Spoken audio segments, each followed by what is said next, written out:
I know what you guys are thinking before I even upload this video. I'm pretty sure you guys are thinking, where the hell is this guy, and why has he not uploaded a single video yet? To that, I'll admit that I don't really have much of a legitimate excuse for that, because I did have a few days I had the time to commentate, but I blew it all on other things like spending time on my academics, or, God forbid, playing a different game besides Call of Duty. I mean, I finally started to use the Steam program on a PC, because originally I didn't want to get PC games because I wasn't really sure if my laptop had the specs to handle them. I believe I gave my specs to a friend for him to evaluate, and he said that the specs aren't even good enough to run Counter-Strike. So I was like, ah, damn it. I guess I won't really get into this PC gaming business. But then my other friend, wanted me to get Terraria on Steam because it was undergoing a special sale, and it shouldn't be too much a problem for my laptop to handle because it only takes up 16 megabytes, and the specs for it aren't too impressive, so even the weakest computer or laptop could play it. So I boot up Steam, bought and downloaded and installed Terraria, and of course it works out nicely. The only problem with it though, which apparently my friend didn't encounter, was that the control sub is screwed up for some reason. I can't even change the controls to my liking, because for whatever reason, after being in the customized control screen for quite a while, the next key or button that I change for a particular action, the game assigns a random value to it for no reason. Like, I tried to change, I think after about 20 or 30 seconds, I tried changing the jump button from space to shift, and then the game just put a random value of D1 on it, and I don't know what the hell D1 is supposed to stand for, so I reset to default. And then the only way to truly change the controls at that point was to exit Terraria and boot it back up again. So I was like, oh my god, this is so aggravating. Eventually I did manage to change the controls, but I was only able to change, I think, the movement buttons from WASD to up, down, left, right, and then eventually the jump button from space to shift, because I don't have my mouse right next to my laptop. So it's kind of aggravating if I move and use the mouse button to attack, and then the space button to jump is all the way to my left, and I can't really reach it too well. So I was like, to hell with that, I'm going to switch it somehow. It took me a long while though, and then when I started playing Terraria, I didn't really understand what was going on.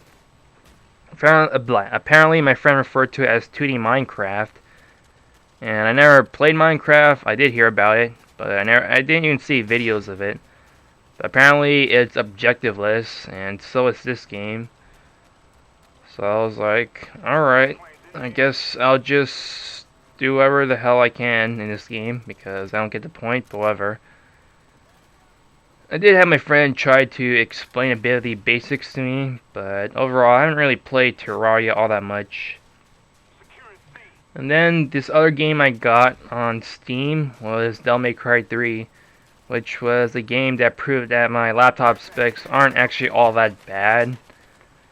But again, I'm still more towards a console mentality, and I haven't really totally moved towards PC gaming.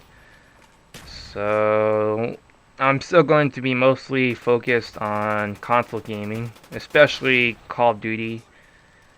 But the reason why I got Devil May Cry 3 was not only because it had a special sale, but because I wanted to replace the Devil May Cry 3 disc that I lost from my PS2. I don't know how I lost it, but my only guess was that when I returned the PS2 to my sister's friend, Devil May Cry 3 was in the PS2. And I was like, damn it! Now I can't go finish the game. No, I can't go complete the game completely. I mean, I did beat the game with both Dante and Virgil normal mode, but I wasn't able to. No, I kept stalling on completing the game on hard difficulties. I wanted to try to get more costumes, and the only thing I kept doing was play the previous missions over and over again.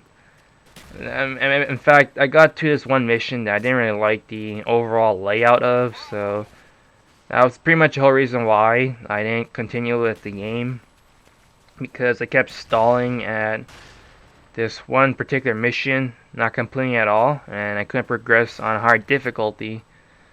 So overall, I wanted to go back to Devil May Cry 3, which is pretty much the whole point, and I couldn't, so I bought Devil May Cry 3 on a PC.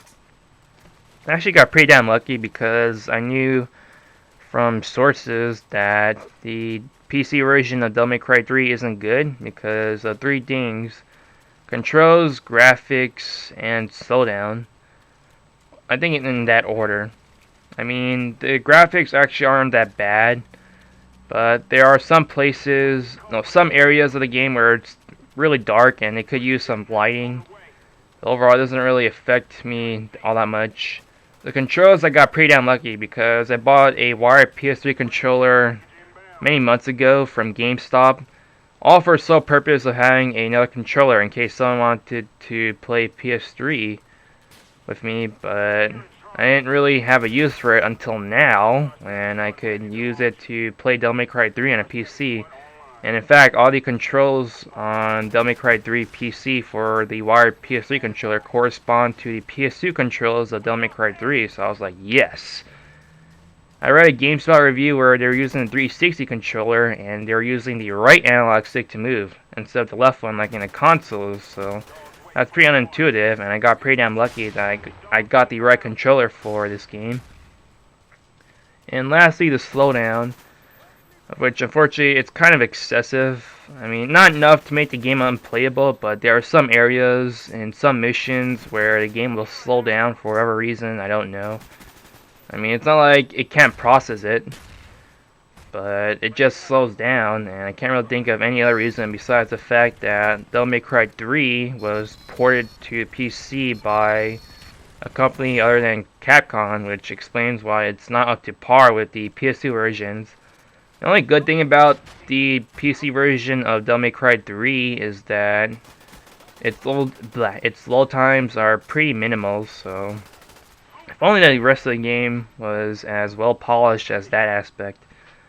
But yeah, hope you enjoy this gameplay and commentary, and cheese out!